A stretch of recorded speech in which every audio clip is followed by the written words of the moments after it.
The wind in Wyoming territory did not ask permission. It came down from the mountains with a lonesome howl and scoured the plains, taking with it anything not tied down, anything not rooted deep. It tasted of dust and endless distance, and it was the only welcome Jessie Keller had received in a week. She kept her head down, a faded bonnet doing little to stop the grit from stinging her face. Each step was a bargain she made with the ground, her worn shoes whispering secrets of failure and flight. The sun was a smear of apricot and blood in the west, a beautiful, cruel reminder that another day was dying, and with it, her last reserves of strength.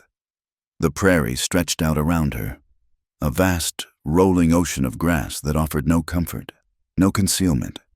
It was a land of hard edges and starvation, and it cared nothing for the small, tired woman trying to cross it. This was the challenge, she thought, the one the posters in the east never mentioned.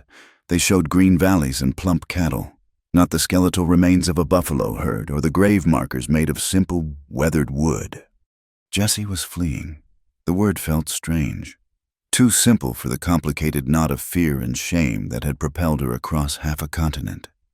She had left a home, if you could call it that, where voices were always raised in anger and hands were quick to strike. She had run from a man who promised protection and delivered only pain, a life that was shrinking her soul day by day. Now she was empty. Her stomach was a hollow ache, her legs were trembling, and the hope that had burned so fiercely at first had dwindled to a tiny, guttering ember.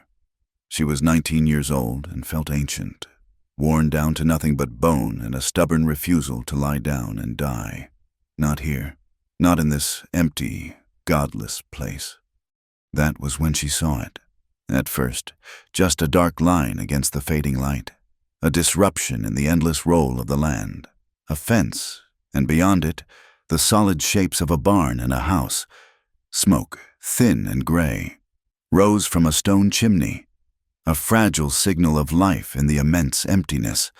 She stumbled toward it, the sight lending a desperate, metallic strength to her limbs. A ranch, a place with people, a place, perhaps, for work. Brody Yates stood on the porch of that house, his weight resting on a solid heel, thumbs hooked in his pockets. He watched the smudge of twilight deepen in the east, the silence of the evening settling around him like a familiar blanket. It was a silence he knew too well. His father had been dead 6 months, and the house, once filled with his booming voice and heavy tread, was now just a collection of rooms. The ranch was his, all of it, the herd of longhorns, the 2,000 acres of hard grass, the sturdy, unpainted house his father had built with his own hands. It was a kingdom of work and loneliness. He was a tall man, built broad in the shoulders from a life of lifting and roping and fighting the land. His hair was black, thick and unruly, and his face was a map of sun and wind. There were lines etched around his eyes from squinting into the relentless sun, and a stillness to his mouth that spoke of a man who did not waste words. His eyes, dark and steady, held the same vast emptiness as the land he worked, but deep within them, there was a flicker of something unsettled. He was 30 years old, strong, respected, and profoundly alone. He needed something. He needed more than just the company of the half-dozen hands who slept in the bunkhouse, more than the endless cycle of calving and branding, breaking and mending. The ranch was thriving, but he was not. His men were finishing up, the clatter of plates audible from the cook shack. They were good men, tough men, worn smooth by the same prairie wind that chapped his own face. They worked from sunup to sundown, their bodies aching, their faces caked in the dust that blew in from the high plains. This life demanded everything. It took your youth and your strength and gave back just enough to keep you going, just enough to make you fight for one more day. Brody understood the bargain. He just wondered, in the quiet moments like this, if it was worth the price. He saw her then, a flicker of movement by the far fence line. It was too small to be one of his men, too slow to be a coyote, just a drift of rags and shadow moving with a painful, halting gait. He straightened, his eyes narrowing. Strangers were rare, and a woman alone was a thing of either desperation or trouble. He watched her navigate the rutted track to the main gate, watched her stop there, one hand clutching the rough wood as if to hold herself upright. Jessie stared at the house. It was large, built of thick cottonwood logs, weathered to a silver gray. It was not pretty, but it looked strong. It looked, she thought with a pang of longing, permanent. Fear, cold and sharp, pricked at her. She had to ask. It was this or the prairie, and the prairie meant a cold death. She pushed open the gate, the hinges groaning in protest, and walked on legs that felt like brittle sticks. He was on the porch, a statue carved from the dusk. She could not see his face clearly, only his shape, tall, broad, intimidating. Her throat closed. The words she had practiced, the simple plea for work, for food, scattered like dry leaves. She stopped at the bottom of the porch steps, unable to move closer, her exhaustion and terror plain on her face, a visible stain in the twilight. Brody watched her come. He saw the torn dress, more suited to a city parlor than a ranch yard. He saw the thinness of her wrists, the pale, hollow look of her face beneath the grime. She was starved, and she was scared. He had seen that look before, but mostly in animals: a deer cornered by wolves, a horse gone wild with fear. He felt a stir of something uncomfortable, a mixture of pity and suspicion. "Mister," she said. Her voice was a dry rasp, barely audible. She had to swallow, to force the sound out. "Mister, I'm looking for work." She clutched her hands together, a small, desperate gesture. "Anything. I can cook, I can clean, mend, I work hard. I just need a place, some food." Brody remained still, his gaze moving over her. He saw the bruises, old and faded, on her temple, the raw scrape on her cheek where she had clearly fallen. He saw the terror in her eyes, but beneath it, something else, a flicker. She was not begging, not really. She was offering a trade, the only thing she had left her labor. She had walked through God knew what to get here, and she was still standing, still asking. It was, he had to admit, remarkable. "We ain't hiring," he said. His voice was not unkind, just flat, a statement of fact. The words hit Jessie like a physical blow. Her shoulders sagged, the last bit of strength draining from her.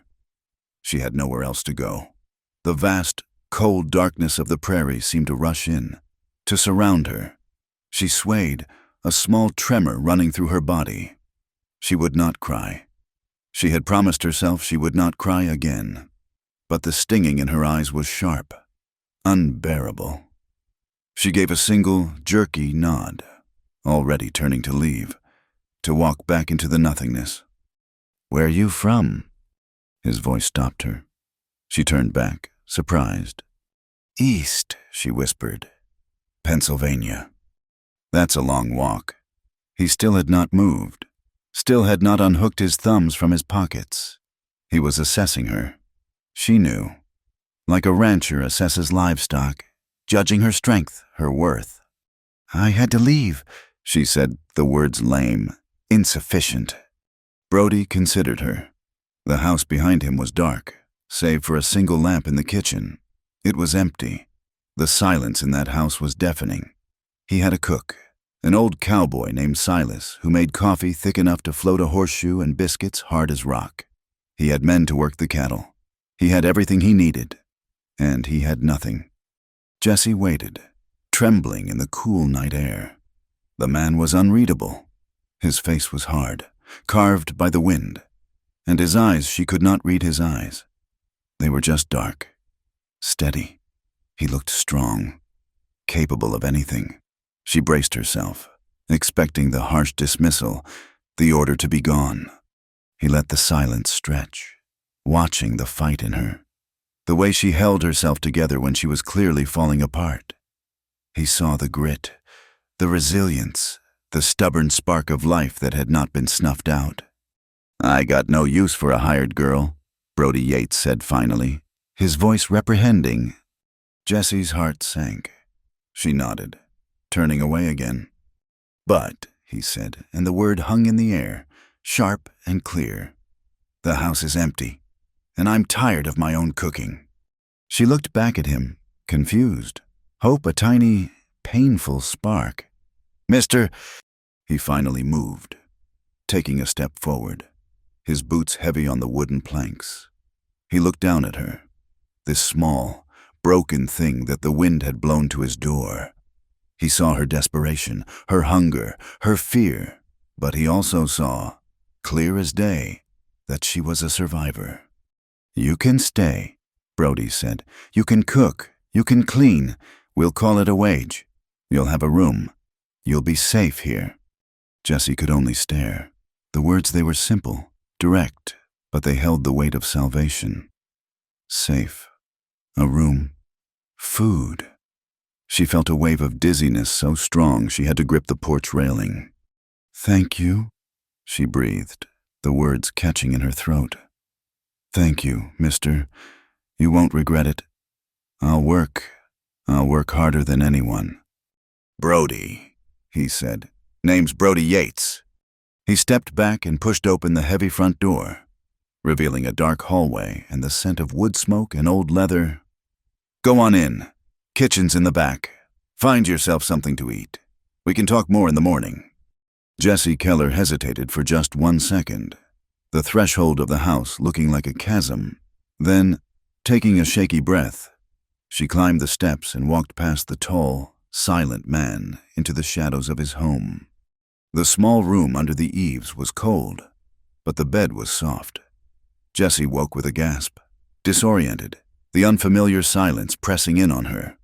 For a moment, the old fear returned, sharp and acidic, and she tensed, expecting a heavy hand or a shouted word. But there was only the sound of the wind, a low, steady moan around the corners of the house, and the distant, solid thunk of an axe splitting wood. She was safe. The words Brody Yates had spoken last night echoed in her mind.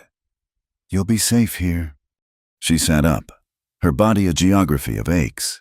The thin cot, covered with 2 thick wool blankets, was the most comfortable thing she had slept on in months. A tin pitcher and basin sat on a small, scarred table, the water inside a sheet of thin ice. She broke it with her knuckle, the sting of the cold water on her face a shock that brought her fully awake. She dressed quickly, her fingers fumbling with the buttons on her worn dress. She was a guest, but she was also on trial. She had promised to work, and she would not be found lacking. Tiptoeing from the room, she found herself in a narrow upstairs hallway. The house was built of solid, rough-hewn logs, the spaces between them chinked with mud and straw. It was a man's house, clean but stark, smelling of wood smoke, old leather, and coffee. She followed that smell down the narrow stairs and into the kitchen. It was a large, shadowed room, dominated by a massive black cast-iron stove that radiated a defiant warmth against the morning chill. A man was already there, but it was not Brody Yates. This man was older, wiry, with a face like a dried apple and a limp that made him favor his left side. He was scraping at a skillet with a look of profound concentration. He glanced up as she entered, his eyes pale blue and watery, showing no surprise. You're the stray, he said. His voice was gravel. Yes, I'm Jessie Keller. Mr. Yates said I could. He said, the man interrupted, that you'd be cooking. I'm Silas. I handle the cooking for the hands. You're handling it for him. He gestured with his spatula toward the stove. And high time. I'm a cowhand, not a baker. And the boss.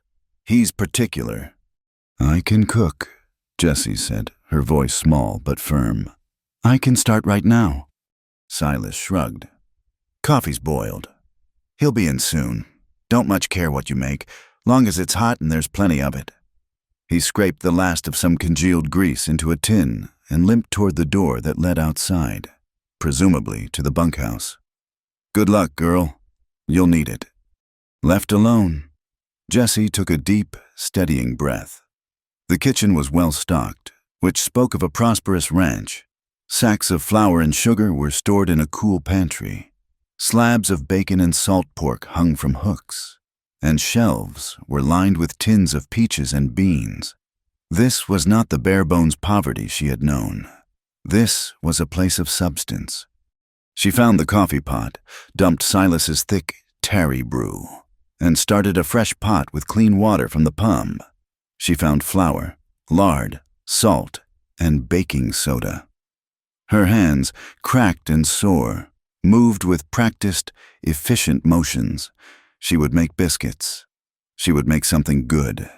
The simple, repetitive motion of working the dough, of feeling it come together under her palms, was a comfort. It was real. It was work. It was something she understood. She had a tray of biscuits slid into the hot oven and bacon sizzling in a pan when the back door opened, bringing a rush of cold air. Brody Yates filled the doorway. He was larger than she remembered, his shoulders seeming to span the entire frame. He wore a heavy sheepskin coat, dusted with snow from the high country, and his hat was pulled low.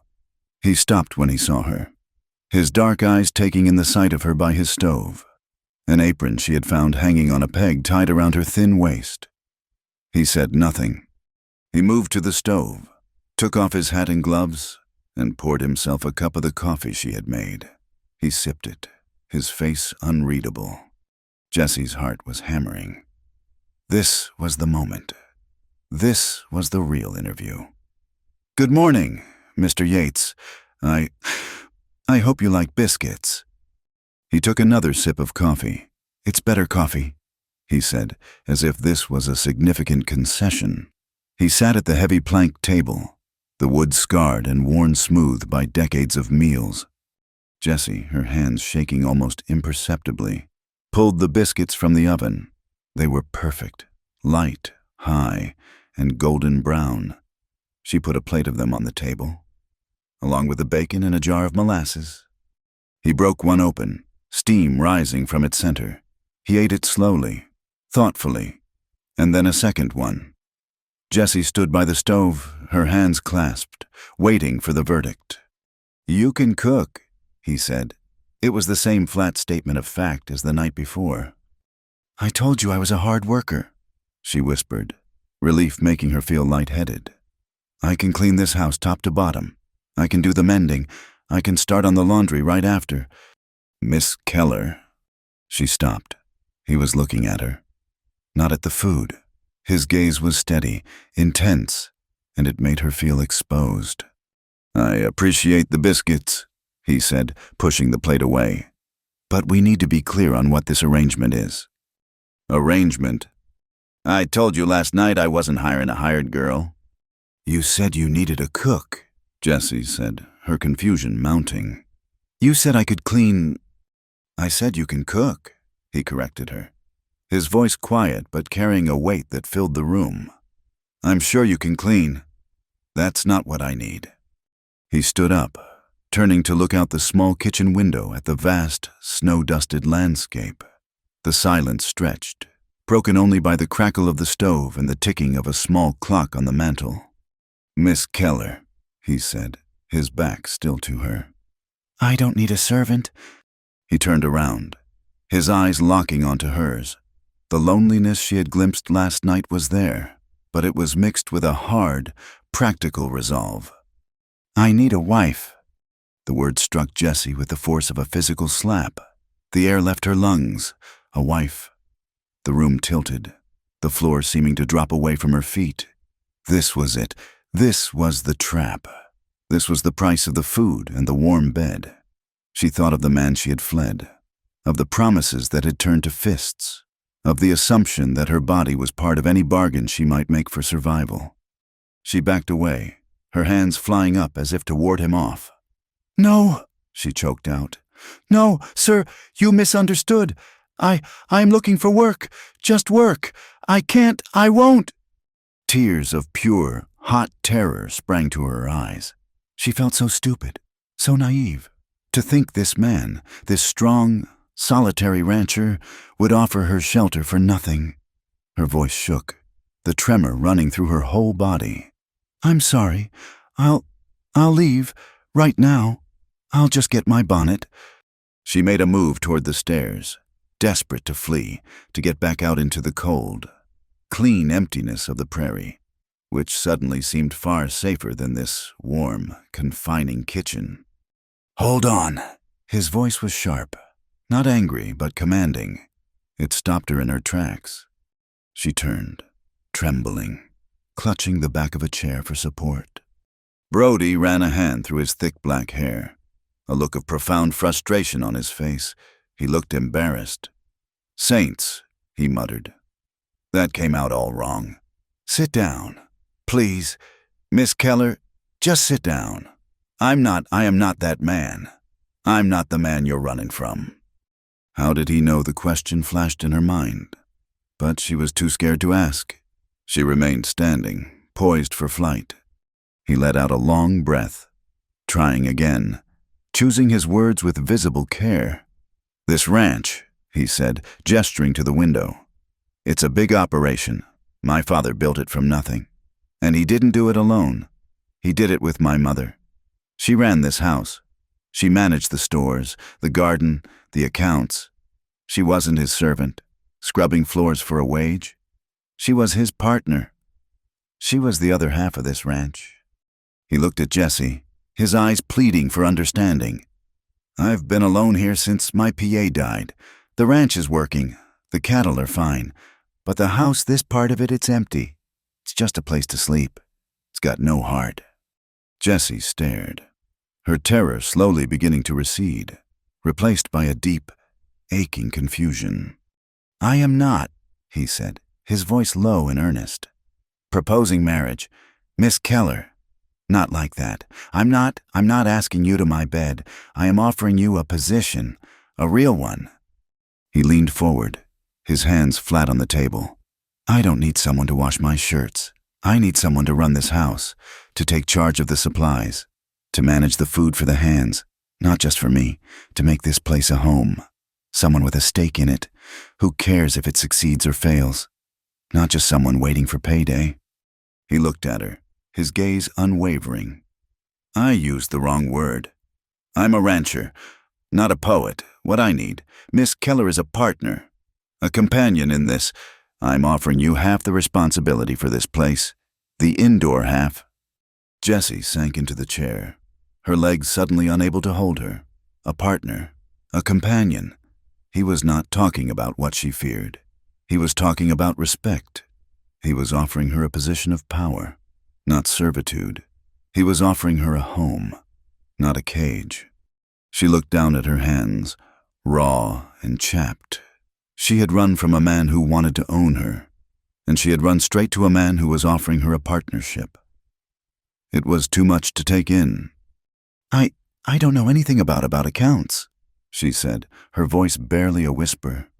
"You can learn," he said simply. "You learned to make biscuits. You found this kitchen and made it work. You walked halfway across the country. I reckon you can learn numbers." She looked up at him. The wariness was still in her eyes, a deep, bruised caution. This was a gamble. He was a stranger, a powerful man, but his eyes, they were not cruel.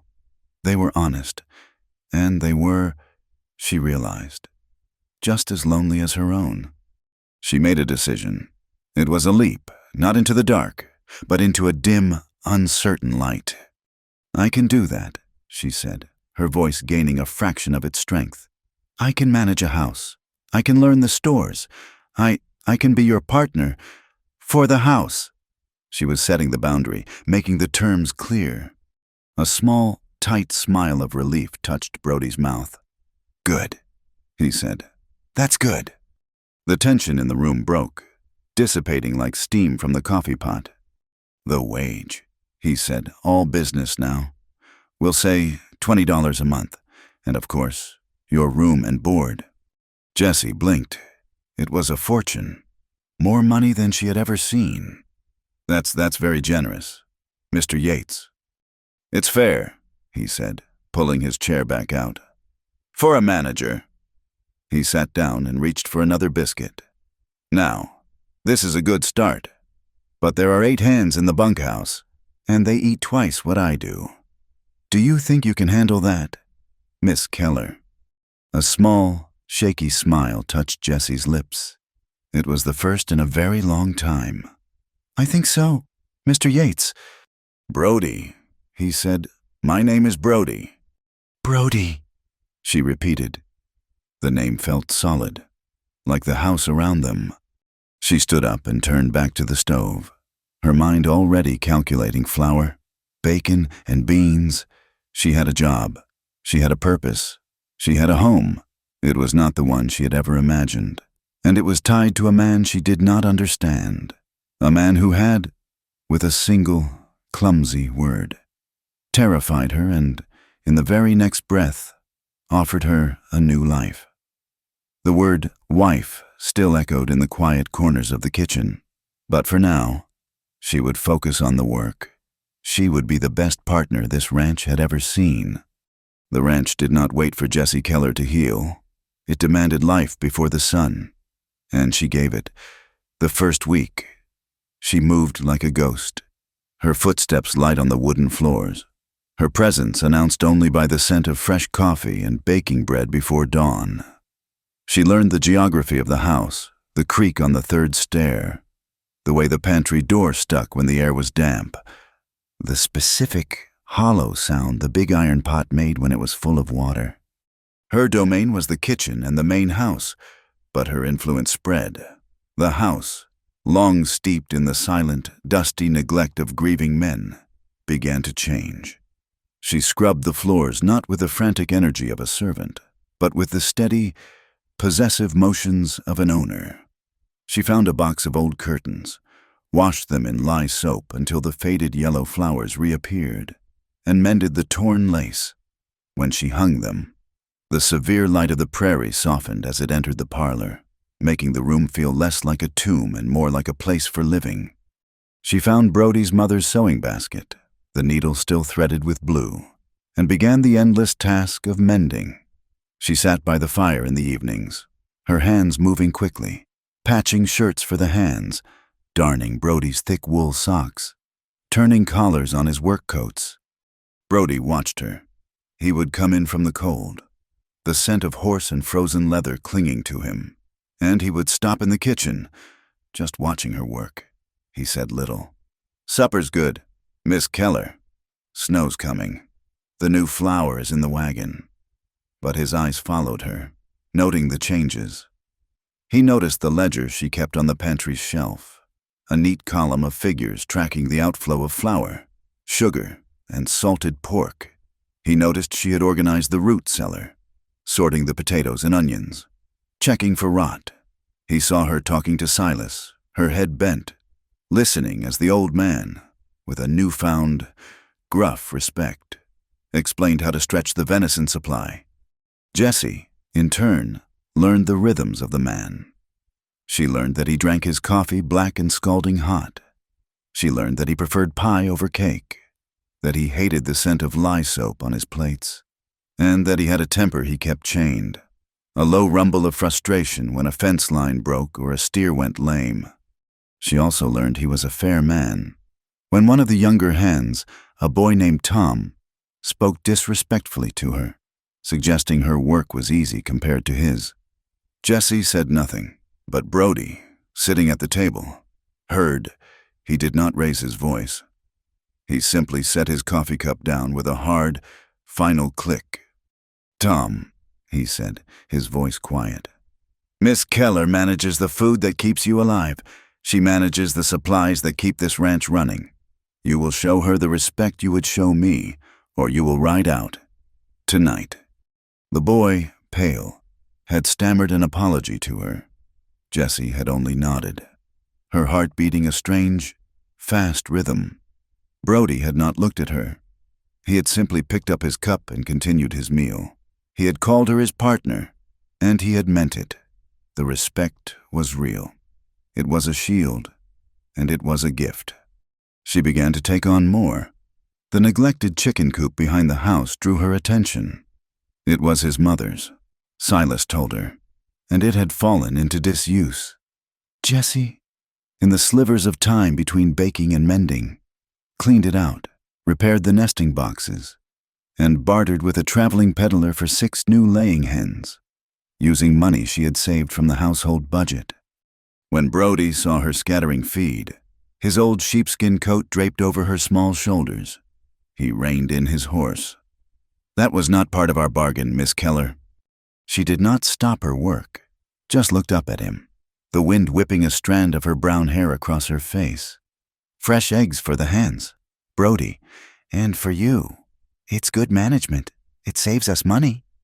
He watched her for a long moment, the small, determined set of her chin. "I reckon it is," he said, and rode on. The distance between them was real, a necessary, unspoken boundary, but the shared work, the common goal of the ranch's survival, began to braid their lives together. They spoke of practical things: the price of seed, the need for new blankets, the imminent arrival of winter. Yet, in those quiet evening conversations over their separate ledgers, something else was growing, a familiarity, a trust. He learned her silences.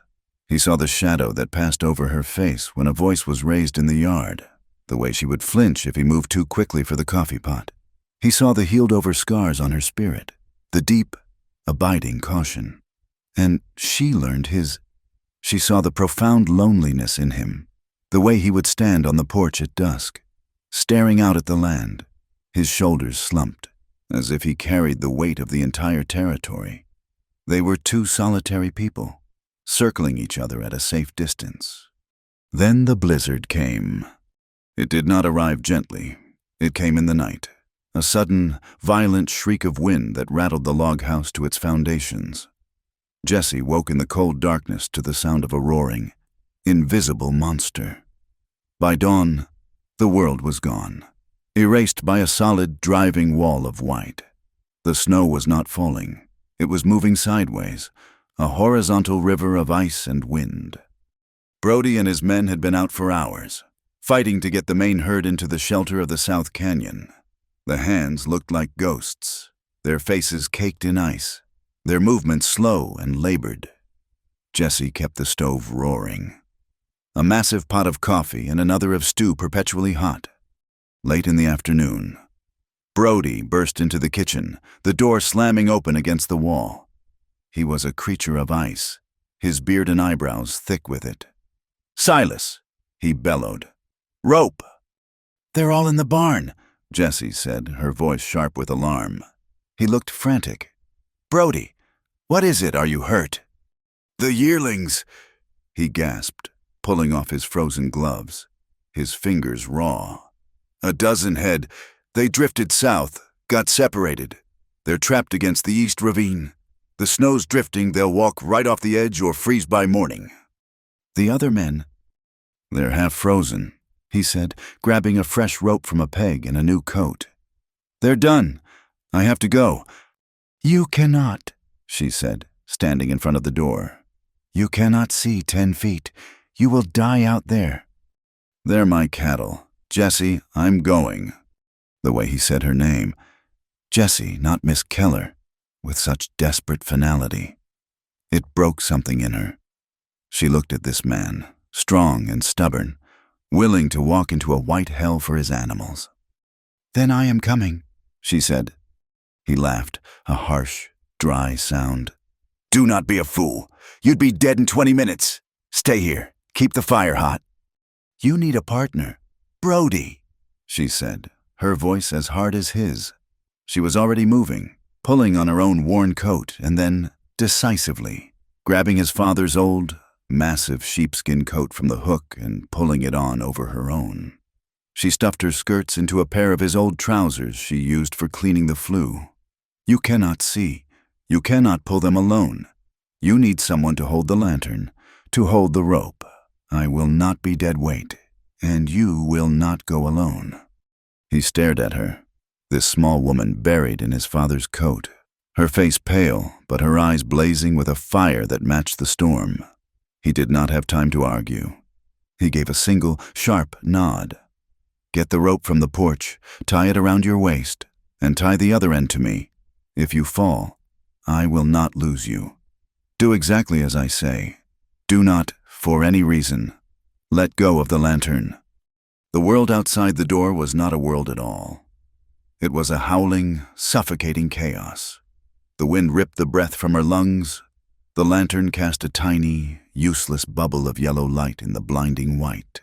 She tied the rope, her frozen fingers fumbling with the knot.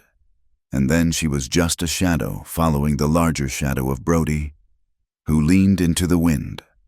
A human snowplow, breaking a trail. It felt like hours. The sound was deafening, a constant, high-pitched scream that seemed to come from inside her own skull. She fell, the snow over her waist, and the rope caught her, pulling her back. He hauled her up without a word, his grip like iron on her arm, and pushed her behind him again. They found the cattle by their bawling, a thin, terrified sound nearly swallowed by the wind. They were huddled on a small ledge, the snow drifting up to their bellies. Just beyond them was a black void, the edge of the ravine. "Hold the light," Brody yelled over the storm. "Hold it steady. On me." He waded into the drift, fighting the terrified animals, pushing, shoving, using his rope. One calf slipped, its cry piercing. Jessie, acting without thought, plunged forward, leaving the relative safety of the spot Brody had put her. She grabbed the calf's frozen mother, beating at its flank with her mittened hands, screaming. The cow, startled, turned, and the calf scrambled back. Brody saw her. For 1 second, he stopped. He saw her, ice caked on her face, fighting for his ranch, for his life. "Get back," he roared, but there was something new in his voice, something terrified and raw. It took another half hour, a desperate, brutal fight against the snow and the stupid, panicked animals. Finally, the last one was turned, pushed back toward the faint hope of safety. They collapsed together in the meager shelter of a snowdrift. Brody's chest was heaving. He turned and grabbed her, pulling her against him, shielding her from the wind with his own body. It was not a gentle embrace. It was a desperate, protective claiming. "You are frozen," he yelled into her bonnet, his voice thick. "You crazy, stupid woman. You shouldn't have come." "They are safe," she whispered, her teeth chattering so hard she could barely form the words. He held her tighter, his arm a band of steel around her. He was shaking, or maybe she was. She could not tell. "We go back," he said. "Now, hold on to me." They stumbled back, following the lifeline of the rope, the wind at their backs. When they fell through the kitchen door, they brought the storm in with them, collapsing onto the floor in a heap of snow and exhaustion. Jessie could not stop shaking. She tried to get up, to tend to the fire, but her limbs would not obey. Bro *D was the one who moved. He kicked the door shut, pulled her to her feet, and sat her in the chair by the stove, his father's coat falling from her shoulders. "Your hands," he commanded. She held them out. They were white, waxy, and numb. He swore, a low, vicious sound. He grabbed her hands in his own, which were huge and rough, and began to rub them, hard, forcing the blood back, forcing the life. It was a searing, sharp pain, and she cried out, pulling back. "Be still," he said, his voice a low growl. "Be still, Jessie. It has to hurt." He did not stop, chafing her hands, blowing his own warm breath onto her frozen fingers. His dark, worried eyes locked on her face. The intimacy of it was overwhelming. The storm, the fear, the rescue, and now this man, who she had feared, who she had kept at a distance, was on his knees before her, breathing life back into her hands. She felt a wave of something warm and terrifying, something that had nothing to do with the stove. She pulled her hands free, the pain sharp, but the feeling returning. "I am fine," she stammered, tucking her hands under her arms. "I am fine. You need coffee." She was afraid, not of him, not anymore. She was afraid of this feeling, this sudden, powerful connection. It was a kindness she did not know, a care she did not feel she deserved. She was a runaway, a damaged, used thing from the East. She had no right to the concern of a man like this. She fled to the stove, her back to him, her hands shaking for a new reason. Brody stayed on one knee for a moment, watching her. He felt the absence of her small hands in his. He had gone out into the storm to save his cattle, but in the process, something else had happened. He had seen her spirit, a thing as strong and resilient as the mountains, as brave as any man he knew. He had told her he needed a partner. He had lied to her. He had lied to himself. He rose to his feet, a deep, unsettling realization dawning in his chest. What he felt for this small, brave, damaged woman. It was not the practical need for a helper. It was the profound, aching need for a wife. And that, he knew, was a problem far more dangerous than any blizzard. The blizzard broke, but the cold remained. In its wake, the world was scoured clean, silent and glittering under a relentless, pale sun. The ranch was an island in a sea of white. Inside the house, the fragile peace that had settled between Brody and Jessie was gone, shattered by the storm and the raw, unguarded moments of their survival. The safe distance was gone. When Brody came into the kitchen now, the room seemed to shrink, charged with an awareness that hummed beneath every simple question about supplies or livestock. He no longer just looked at her. His gaze followed her.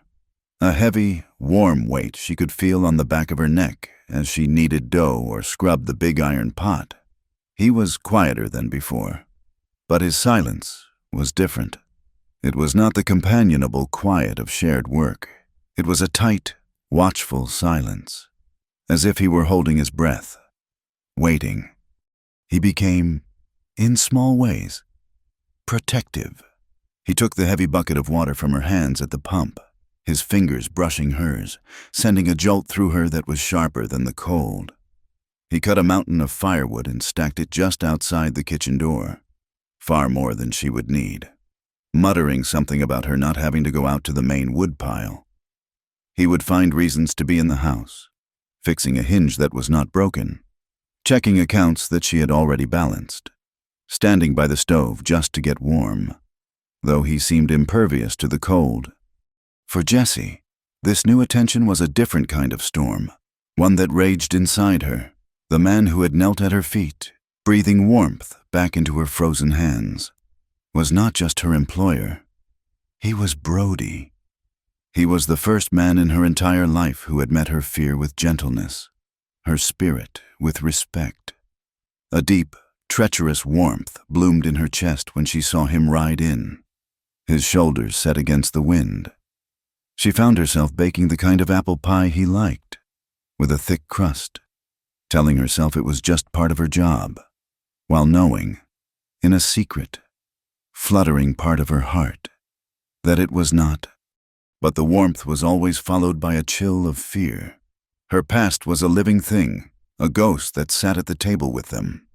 It whispered that she was a fool, that this kindness was a lie, a different kind of trap. Men did not give kindness. They traded it, and the price was always the same. She was damaged.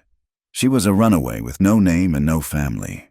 He was Brody Yates, a landowner, a man of substance and standing. The gap between them was as wide and as cold as the prairie itself. To even imagine, to even feel, was a dangerous, stupid luxury. She fought it. She clung to her work, to the lists and the ledgers, trying to rebuild the professional distance he himself had erased.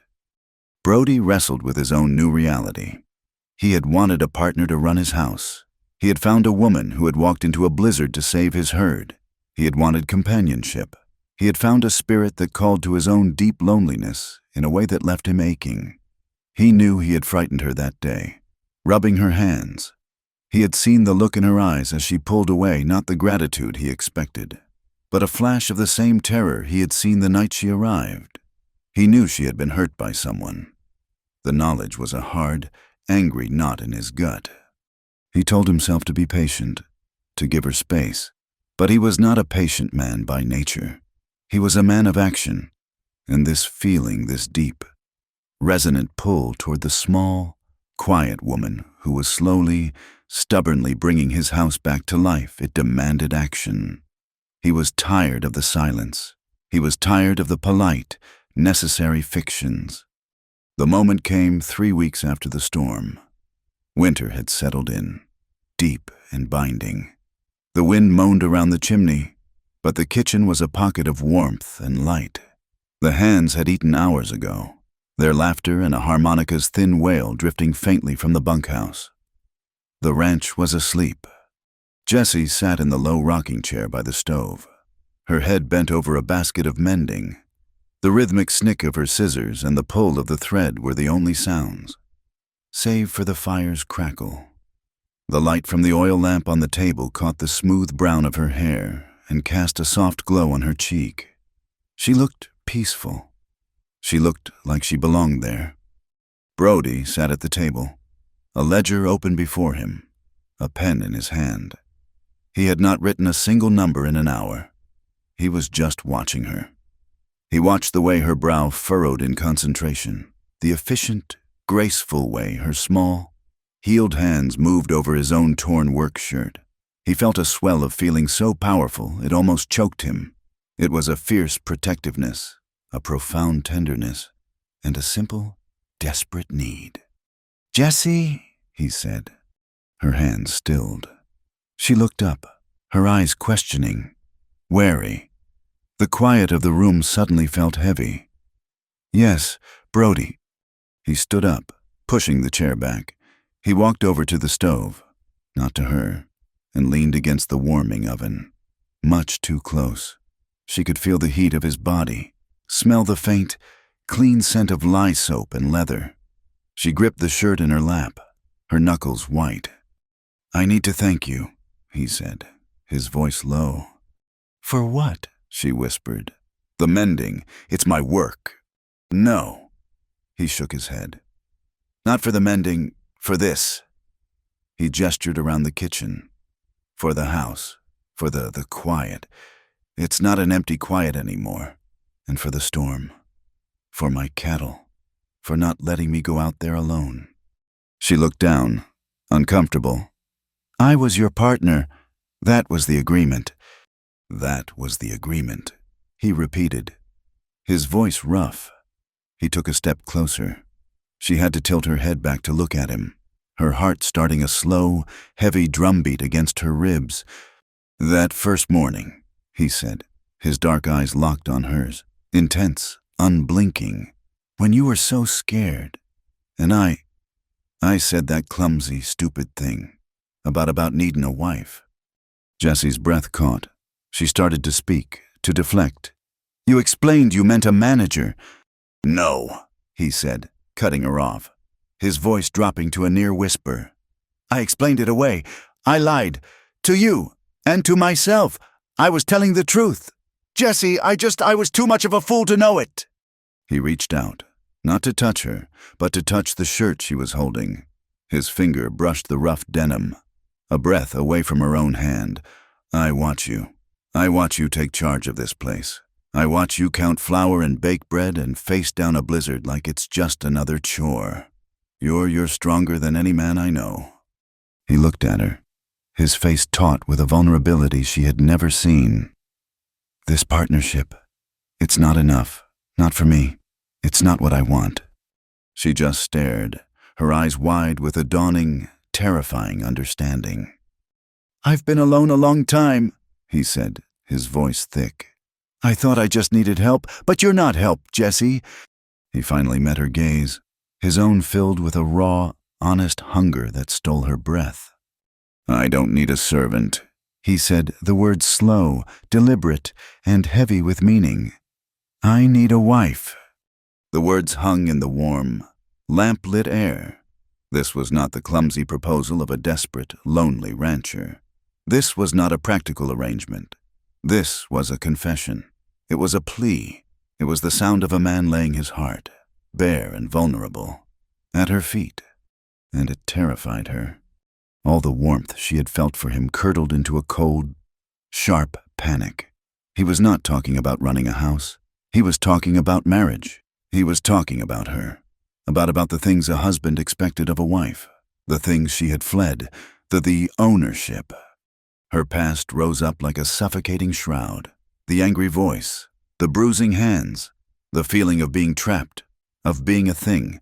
An object. She felt a wave of pure, unadulterable shame. She was not clean. She was not whole.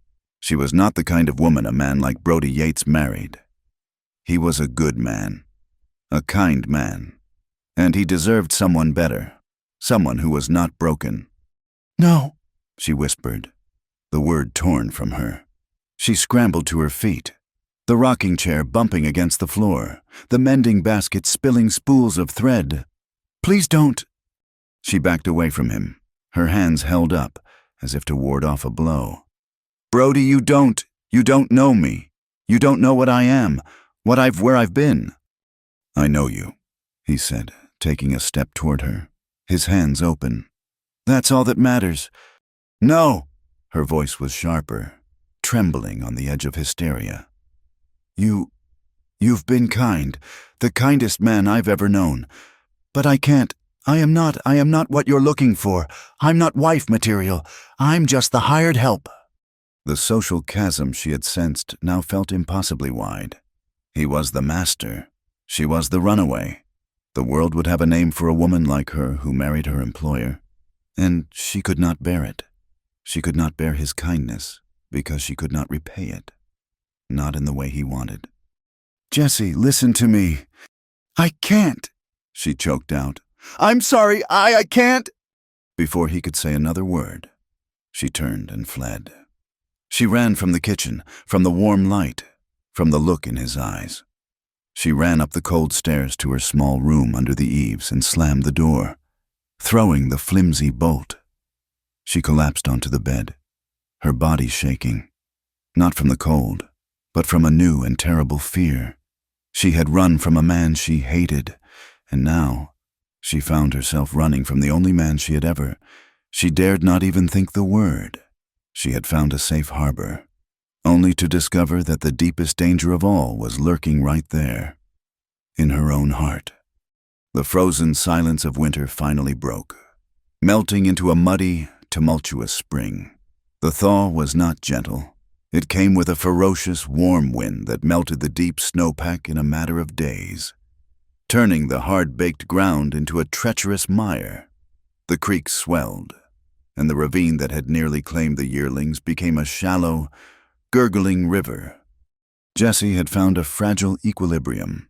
After her flight to her room, Brody had not pressed her. He had retreated, his face shuddered, his voice once again becoming flat and practical. They moved around each other with a painful, crackling carefulness. The kitchen, once a place of growing warmth, was now a neutral territory governed by polite, necessary fictions.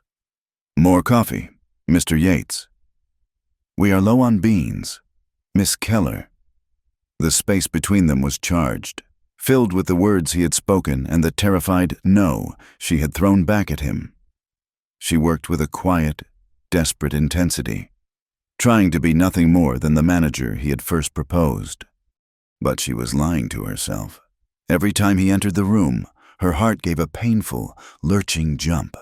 Every time his hand brushed hers as he took a plate, her skin burned. She was acutely, miserably aware of him. She had run from his confession, but she could not run from the truth she cared for him. This knowledge was a constant, low-grade ache, a longing for something she felt utterly, hopelessly unworthy of. Then the sky turned a sick, bruised yellow. The warm wind died, and a heavy, oppressive stillness fell over the ranch. Brody, standing on the porch, squinted at the western horizon. "Get the shutters," he said to her, his voice tight. "Silas, get the men check the herd in the low pasture. Now." It was not a blizzard this time. It was a spring deluge. The rain did not fall. It was hurled from the sky in solid, wind-driven sheets. A violent thunderstorm exploded over the plains. Thunder cracked so loud it shook the log house, and the world went white with lightning. The storm lasted for 2 hours, a deafening, violent assault. When it finally passed, moving east, the sound of the rain was replaced by a new, more sinister one, a deep, steady roar.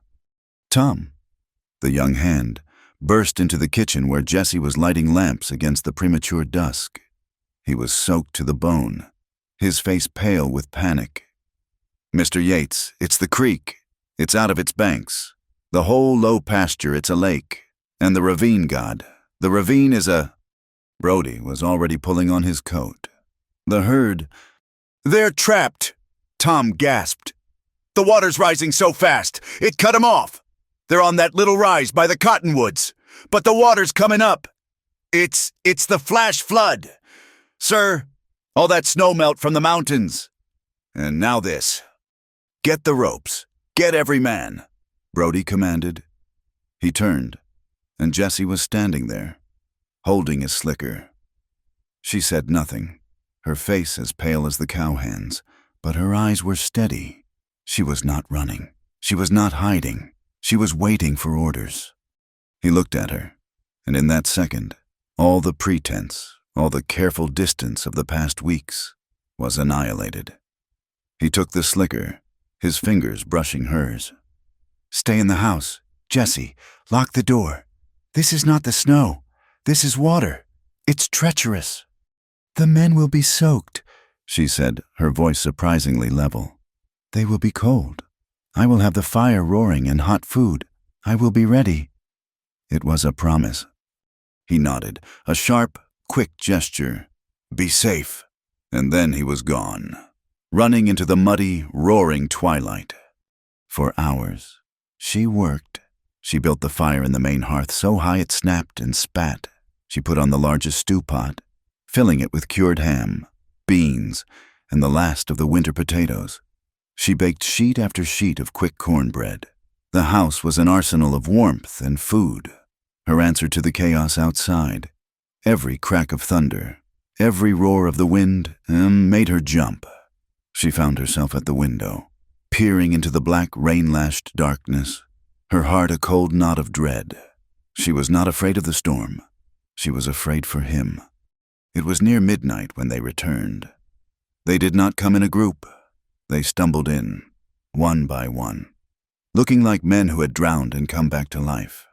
They were covered in mud, shivering, their face masks of exhaustion. Silas, his bad leg dragging, collapsed into a chair, unable to speak. Jessie moved among them, handing out tin cups of scalding coffee, her hands steady. "Where is Brody?" she asked Silas, her voice low. The old man shook his head, his teeth chattering. He's still out there. The fool. A couple of calves washed downstream. He went after him, tied a rope to his saddle, went into the water." Jesse's blood ran cold. "Alone. Tom's with him trying to light the bank," Silas whispered, huddling over the coffee. "He's a madman. It's just cattle." "Not to him," she whispered. She threw open the kitchen door. The roar of the water was still terrifyingly loud. "Brody!" she screamed into the night. "Brody!" There was no answer but the wind. She grabbed a lantern and her own coat, ignoring the protests of the men. "Stay!" she commanded Silas. "Keep them warm." She ran out, plunging into the ankle-deep mud, following the sound of the raging water. The lantern cast a wild, swinging light. She found them by the edge of what had been the ravine, now a 30-foot-wide torrent of brown, churning water. Tom was holding a panicked horse, and Brody was in the water. He was waist-deep, clinging to a rope tied to his saddle horn, and he was dragging something. A small, limp calf.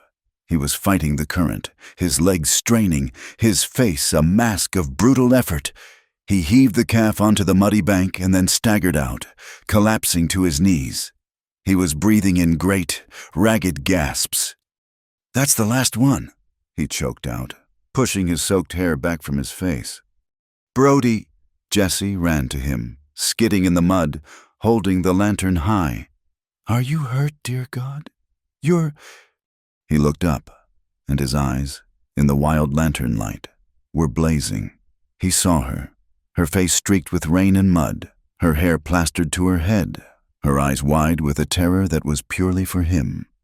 The last of his control broke.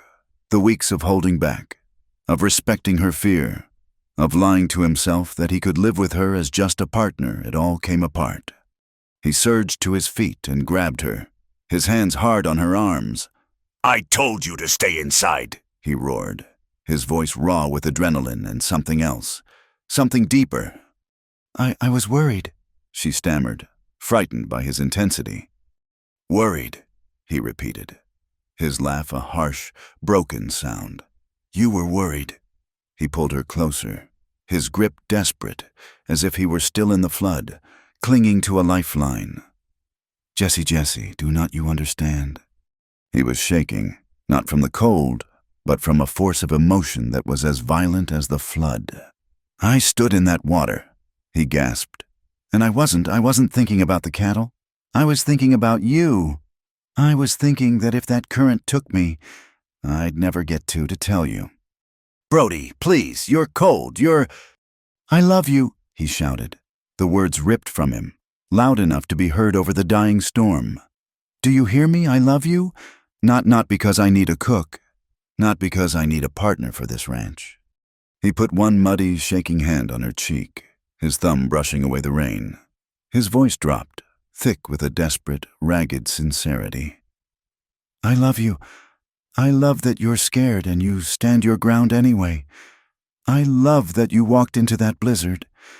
I love that you're standing here in the mud, holding a light for me. I love your courage, and your quiet, and everything you are. I don't care where you came from. I don't care what you're running from. I love you. Jesse stared at him, stunned into silence. The words, I love you, were a foreign language, a shock to her system. She had expected anger, lust, or ownership. She had never, in her darkest, most secret hopes, expected this raw, total, terrifying vulnerability. She was bewildered. She felt the powerful, magnetic pull toward him, a desire to lean into his strength, to finally be safe. But her past was a screaming chorus in her ears. It's a lie. It's a trick. Men say that. And then she remembered the pain, the humiliation. This man, he was different. But was he? How could she know? How could she risk it? She began to tremble, her body caught in a violent tremor. She was drowning, just as he had been. Drowning in his words, in his confession. Brody, she whispered, her voice breaking. I'm afraid. It was the most honest thing she had ever said. I know, he said, his voice softening. I know you are. I'm not asking you to not be afraid. I'm asking you to believe me. He was offering her a choice, not between yes and no to a proposal, but a far more fundamental one, to believe in his love, or to remain a prisoner of her past. She could see the plea in his eyes, the deep, aching need for her to see him. She looked at this strong, brave, foolish man, covered in mud, shivering, who had just confessed his love for her in the middle of a flood. She felt a powerful, agonizing wave of attraction, of something that felt terrifyingly like hope. She did not pull away. She did not run. She stood there in his grasp, shaking, her eyes locked on his. She could not accept it.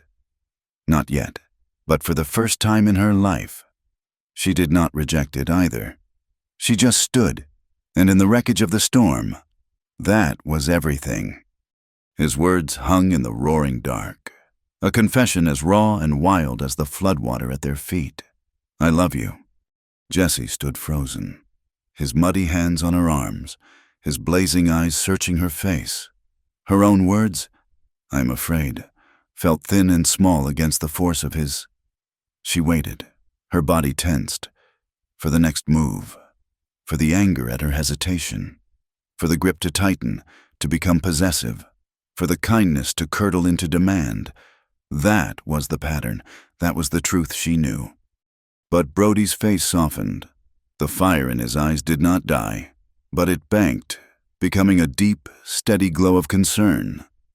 His grip on her arms eased, his hands gentling, his thumbs rubbing small, muddy circles on her coat. "I know," he said again, his voice dropping, no longer a shout above the storm, but a low, rough murmur just for her. "I know you are, and you've got every right to be. God, Jesse, look at you. You're shaking like a leaf, and I'm standing here yelling at you in the mud." He let go of one arm and ran a hand over his own face, smearing the grime, as if trying to wipe away his own intensity. I'm sorry, that wasn't how I meant, I just—" He was a man who spoke with actions, and his words were failing him. He let out a long, shaky breath. "Let's get you inside. You're soaked to the bone. We both are." He did not try to kiss her. He did not pull her closer. He simply put his hand, large and warm even through her wet coat, on the small of her back. It was not a possessive gesture. It was a guiding one, a protective one. "Come on," he said. "The cattle are safe. Now it's your turn." He walked her back to the house, his solid presence beside her a shield against the wind. The walk that she had run in a panic, she now walked with a strange, shaky calm. He held the lantern. He guided her around the worst of the mud, and when she stumbled, his hand was there, steadying her, and then immediately retreating to that same respectful place on her back. The kitchen was a haven of steam and light. The men, huddled by the fire, looked up, their faces etched with relief as they saw Brody. "She's done, boss," Silas said, nodding toward the stove. "You're all done," Brody said, his voice regaining its command. "Get some of that stew in you, then get to the bunkhouse. Dry clothes. Sleep. The rest'll wait till morning." He did not look at Jessie, not directly. He just nudged her toward the rocking chair by the stove. "Sit," he ordered, but the word was softened by weariness. "Get those wet boots off." He busied himself, talking to Silas about the state of the herd, checking on Tom's roped hands, moving with the exhaustion of a man who had pushed his body to its absolute limit. Jessie watched him, her mind a numb, whirling chaos. He had shouted his love, and now he was talking about fence lines. He had bared his soul, and now he was ladling stew for his men. He was normal. She had expected that the world would stop, that he would demand an answer instead. The world continued. The ranch continued. And Brody, her boss, her admirer, was simply seeing to his responsibilities.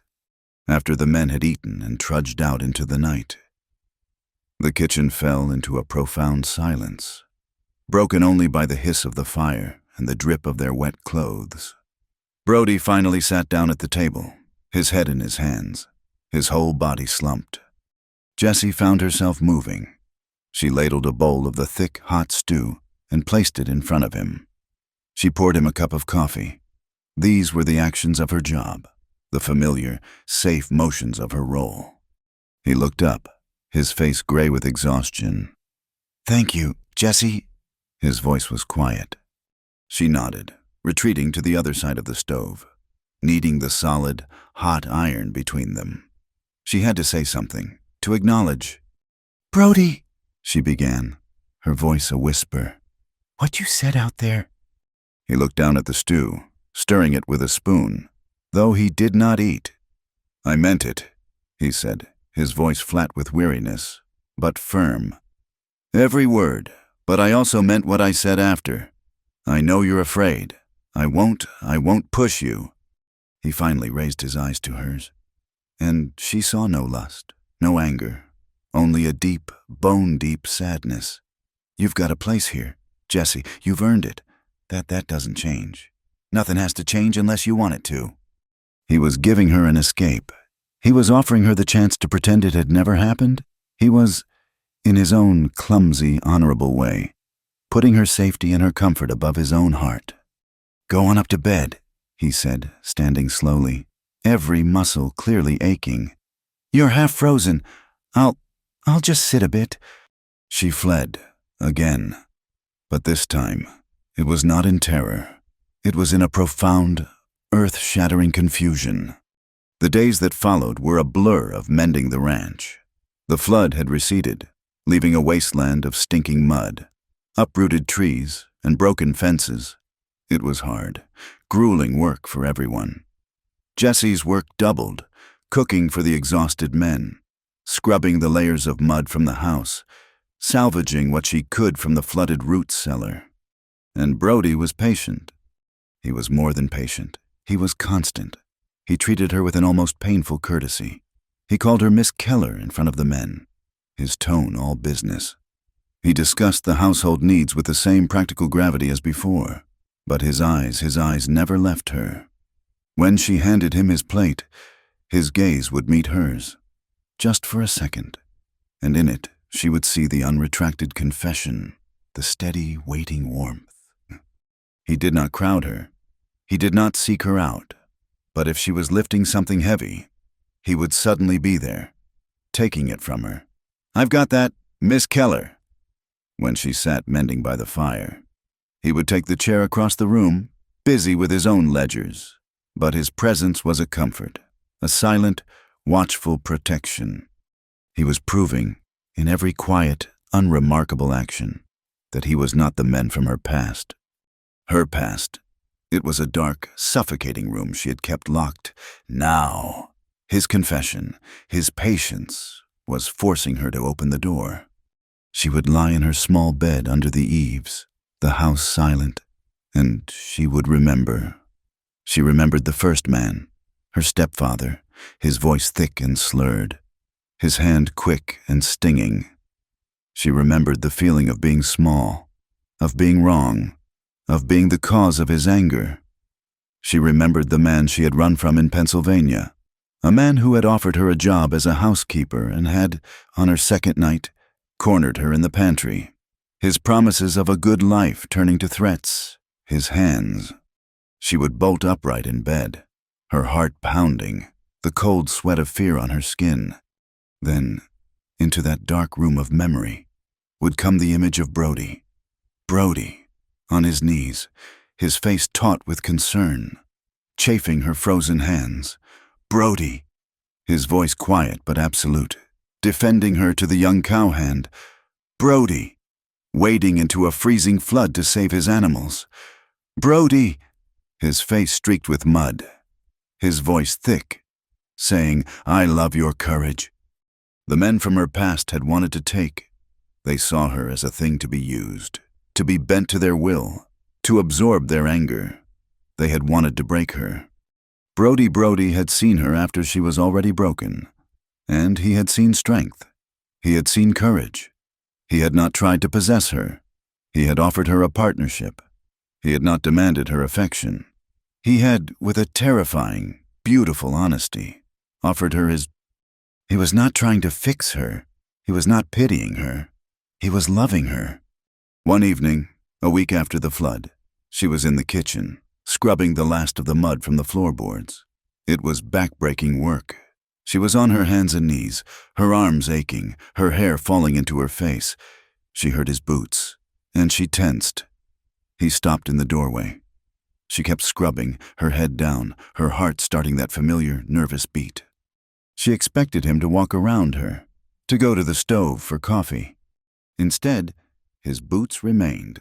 "That's enough," he said. "It's not clean," she muttered, scrubbing at a stubborn stain. "It's clean enough. Get up, Jesse. You'll break your back." "It's my work," she said, a flash of her old, defensive pride rising. She heard a sigh. Then, his boots were beside her. He knelt, took the brush from her unresisting hand, and dunked it in the bucket. "Move over," he said, and he began to scrub. She stared at him, dumbfounded. Brody Yates, the master of the ranch, on his hands and knees, scrubbing his own kitchen floor. Brody, what are you doing? I can do it. He did not look up, his broad shoulders working. "It's my floor," he said, his voice practical. "And you're tired. And I said I wanted a partner. Partners, they help each other." They worked in silence, side by side, the shush of the brushes the only sound. She was on her knees, next to this powerful man, and she was not afraid. She was... Tears pricked her eyes. She sat back on her heels, wiping her wet hand on her apron. He stopped, looking at her, his face softening with alarm. Are you hurt?" No, she whispered, a single tear tracing a clean path through the grime on her cheek. no, I'm not hurt. This was it, this simple, absurd, gentle act. This was the proof. This was the man who was not like the others. This was the man who knelt. She made her decision, not in a flash of lightning, but in this quiet, soapy, profound moment. The fear was still there. It would, she knew, be with her for a long time. It was a deep, old scar. But love was not the absence of fear. Love was choosing to trust anyway. It was choosing to believe that this man, this one good, solid, stubborn man, was the truth, and her past was the lie. She had to accept herself. She was not damaged goods. She was a survivor, and he was the first man to ever see that as beautiful. "Jesse?" he asked, his voice low. "Worried?" She looked at him, truly looked at him, past the fear, past the shadow of her past. She saw the lines of care around his eyes, the strength in his hands, the deep, steady honesty in his gaze. "The floor can wait," she said, her voice shaking, but not with fear, with a new, fragile, terrifying hope. "But I would like a cup of coffee, with you." It was not a yes, but it was not no. It was, she knew, the beginning. It was her walking out of the dark room and choosing to sit, finally, in the light. Brody's face, for one brief, unguarded moment, was illuminated by a slow, dawning joy. He dropped the brush with a clatter. "Yes," he said. "Yes, I'll get the cups." He dropped the brush. He stood, his knees popping, and moved to the stove, his back to her. He was, she realized, as awkward and unsure as she was. He was a man who could face a blizzard, but a woman's tears in his kitchen floor undid him. This, more than anything, made her trust him. He poured the coffee, his large hands unsteady, sloshing a little onto the stovetop where it hissed. He brought 2 cups to the table, pushing aside the scrub bucket, and sat. She rose, her own knees aching, and took the chair opposite him.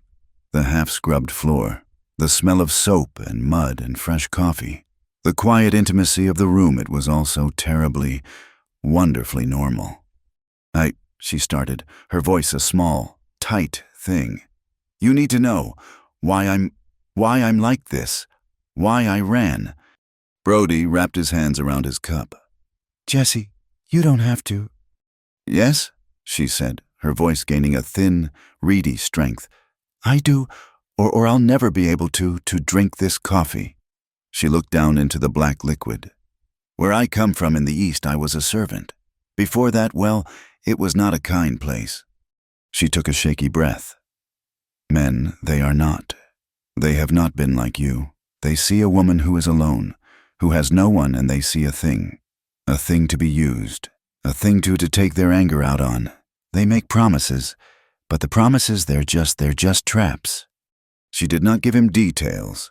She did not speak of the yelling, or the back of a hand, or the terrifying, locked pantry. She did not have to.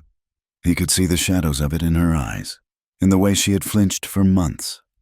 "The man I ran from," she whispered. He offered me a job, like you, and I was a fool to believe him. When I said no, he did not take it well. I ran with nothing but the clothes I was wearing. I thought I would die on the prairie, and sometimes I thought that would be easier." She looked at him, her eyes bright with unshed tears, her heart hammering with the terror of confession. So when you said you needed a wife, all I could see was another trap, a bigger one. Brody listened. He did not move. He just watched her, his face a hard, still mask. When she finished, the silence in the room was heavy, thick. He set his cup down with a slow, deliberate motion. "He's not here, Jesse," he said, his voice a low, hard rumble. "That man, he is not here." He leaned forward, his gaze so intense it seemed to pin her to the chair. "And I swear to you, on my father's grave, no man like that will ever step foot on this ranch, not while I'm breathing." He was not offering her pity. He was offering her a fortress. He was offering her his strength, not as a weapon against her, but as a shield for her. "You are not a thing," he said, his voice rough. You are Jesse, and you are safe here, with me. Whether you are my partner or my cook, or just Jesse, you are safe." The tears she had held back finally fell. She cried, not in fear or in sorrow, but in a profound, wrenching relief. The locked room of her past had been opened, and the light that came in, his acceptance, his quiet, fierce promise it did not destroy her. It began to heal her. That night was the beginning. Spring arrived, and with it, the world turned green, the mud dried, the pastures firmed up, and the new calves, clumsy and bright-eyed, dotted the fields, and as the land healed, so did the space between them. The painful, polite distance was replaced by a slow, shy, and deeply comfortable intimacy. He began to call her Jessie. Always she, after a faltering, blush-filled week, began to call him Brody. Their mornings started together. She would rise in the dark, and he would already be there, having started the fire in the stove for her. They would drink their coffee in the pre-dawn quiet, not in their old, separate chairs, but together at the table. He would talk about his plans for the day, which fences needed mending, which part of the herd needed to be moved, and he would ask her opinion. "The man from Cheyenne is coming with the supply wagon," he said one morning. "You're the one managing the stores. What do you think we truly need?" She had her ledger ready. "We need more flour and salt, but he's charging too much for sugar. I heard from a peddler that the price is lower in Laramie. If we can wait 2 weeks, we can save $20. Brody looked at her, a slow, proud smile touching his mouth. $20. You really are my partner, aren't you?" "I said I would be," she replied, a small, confident smile of her own. He began to teach her the ranch, not just the house, but the land. He took her riding, not on some old, placid mare, but on a spirited, gentle horse he had chosen just for her. He showed her the high pastures, the secret springs his father had found, the places where the wild sage grew thickest. She, in turn, showed him how to graft a cutting from the one gnarled apple tree by the house, a skill she had learned long ago. They planted a small orchard together, their hands in the same soil. The hands saw the change. The boss, who had been a creature of moods and solitary silences since his father's death, was lighter. He laughed, a deep, rumbling sound that Jessie was shocked to hear for the first time, and Miss Keller, who had been a quiet, skittish mouse of a woman, was now Mrs. Yates. Not yet, but she was the undisputed mistress of the ranch house. She gave orders to the hands about tracking mud, and they obeyed her with a respect that mirrored Brody's. She had found her power, not by borrowing his, but by growing her own. They sat on the porch in the evenings, the air sweet with new grass. They watched the sun go down, a riot of purple and orange. He talked about his mother, how she had loved this land. She, in turn, found herself talking about small, forgotten things, a book she had read, a fondness for the color blue, a memory of a county fair. Simple, ordinary pieces of herself she had kept locked away, One morning, the sun was just cresting the mountains, bathing the meadow in a light that was pure, clear gold. The land was alive. Brody found her by the chicken coop, scattering feed. "Leave it," he said, his voice quiet. She looked up, surprised. "I have to—" "It can wait. Come with me. I want to show you something."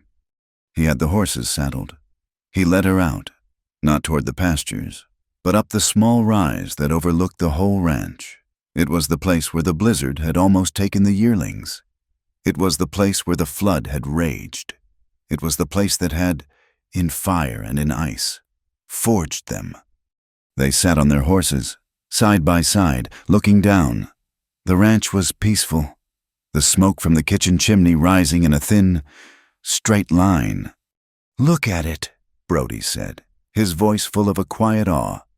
It's green, after everything, after the drought, the snow, the flood it comes back." "It's beautiful," she whispered. He swung down from his horse, his movements fluid. He walked over to her, his hand on her horse's bridle. He just looked up at her for a long moment, his heart in his eyes. "Jessie," he said, his voice a little rough, "do you remember that first morning in the kitchen?" She nodded, her heart starting a slow, warm beat. "I remember. I said something clumsy about needing a wife. I was a fool. I didn't even know you.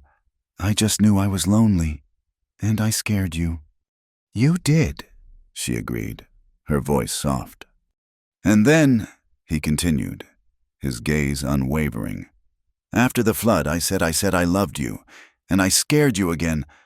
Yes, I've been trying to show you, every day, that my words, they're not traps, that I'm not him, that I'm just me, and I love you.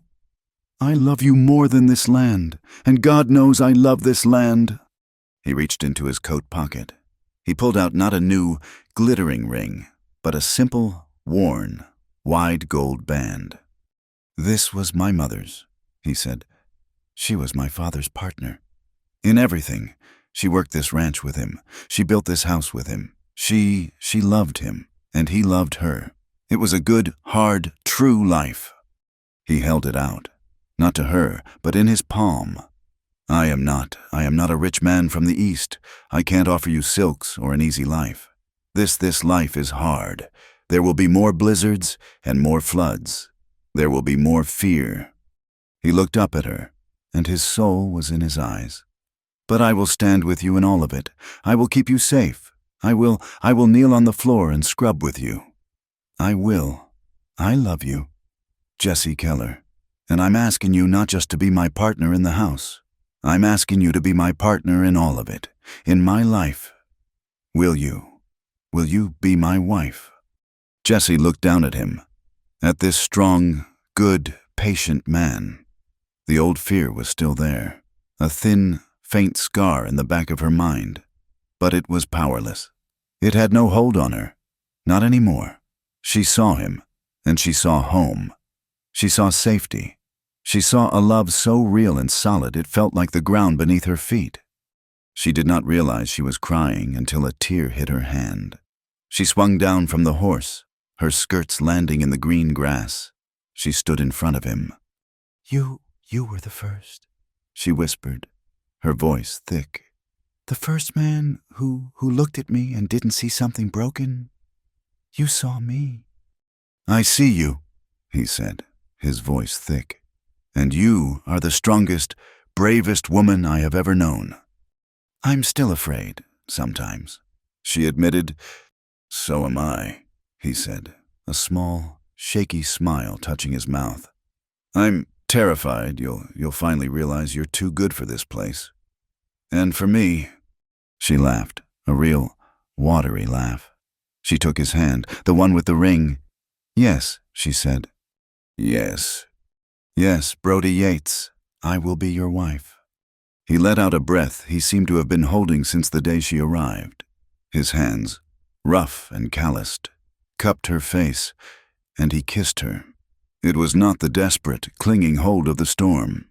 It was not the clumsy, fearful touch of their past. It was a kiss of promise. It was slow and deep and real. It was the kiss of a man who had found his home. Their wedding was in that same meadow. Silas, his face scrubbed, stood as Brody's witness. The hands, hats in their hands, were the guests. A traveling preacher, diverted by Brody, read the words, and Jessie, in a simple blue dress she had made herself, the color Brody loved, said, "I do," her voice clear and strong. Life on the ranch was, as he had promised, hard, but it was good. They ran it together. She managed the ledgers, the supplies, the growing orchard, and the house that was no longer empty, but filled with the sounds of life. A year later, it was filled with the cry of a baby, a boy with his father's black hair and his mother's steady, courageous eyes. In the evenings, they sat on the porch. He would sit in his father's chair, and she would sit in her mother's, holding their son. They would watch the sun set over the land, their land. The wind still blew, but it no longer sounded lonesome. It sounded like a promise, kept. Thank you for listening to our story. We would love to hear where you are listening from. So please comment below so we can all connect. And do not forget to subscribe to Wild West Night, like the video, and press the hype button to help more people find this story.